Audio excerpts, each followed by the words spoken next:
देश की धड़कन।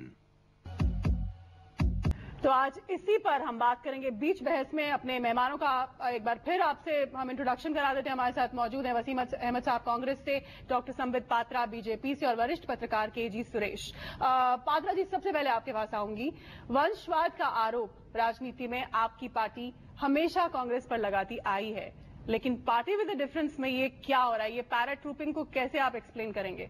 देखिए शीतल जी, आपने एक प्रोमो चलाया कि पुत्र कार्यकारिणी, ये तीन जो युवा हैं अपने टैलेंट के आधार पर यदि कार्यकारिणी में शामिल हो गए तो आप लोगों को इतनी दुख हो रहा है।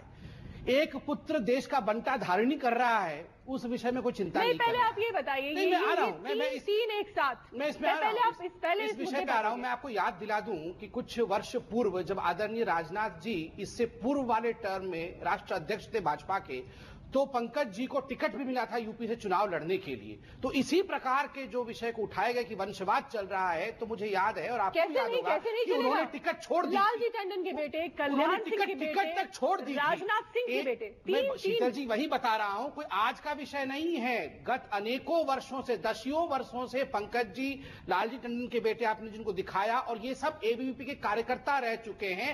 जमीन की माटी फांकी है इन्होंने, जनता के लिए काम किया है, और आज अगर एक कार्यकारिणी में आ गए तो कौन सा संसार ढह गया? लेकिन सबसे बड़ा अचीवमेंट तो इनका परिवार ही है ना, ये तो आप मानेंगे। नहीं, एक अच्छे कुलीन परिवार में देखिए, एक अच्छे कुलीन परिवार में जन्म लेना कोई गलती नहीं है। उसके लिए देश के प्रधानमंत्री के लिए एंटाइटल हो जाना यह गलती अवश्य है। वसीम साहब, राहुल गांधी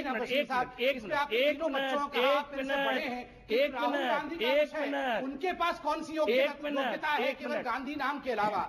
गांधी नाम के अलावा राहुल गांधी के पास कौन सी योग्यता है?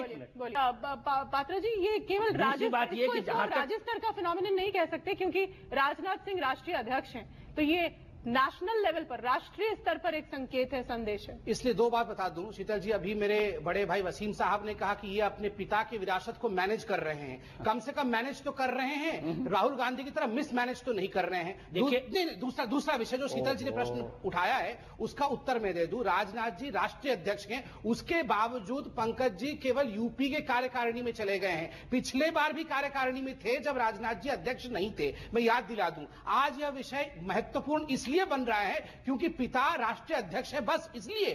पहले भी तो इन लोगों को डर जो है पेटों के जरिए मुकाबले में लाके खड़ा करना राहुल गांधी से डर, लेकिन मैं जानता हूं अच्छी तरीके से मैं जानता हूं कि पात्रा जी, इसमें अहम बात ये निकल कर आती है कि सिर्फ यूपी में ये फिनोमिनन नहीं है, जैसे कि सुरेश ने बताया तमाम राज्यों में बीजेपी इस तरह करती आई है। हमने ये फिनोमिनन देखा है बीजेपी में, तो फिर आखिर बीजेपी कांग्रेस पर ही क्यों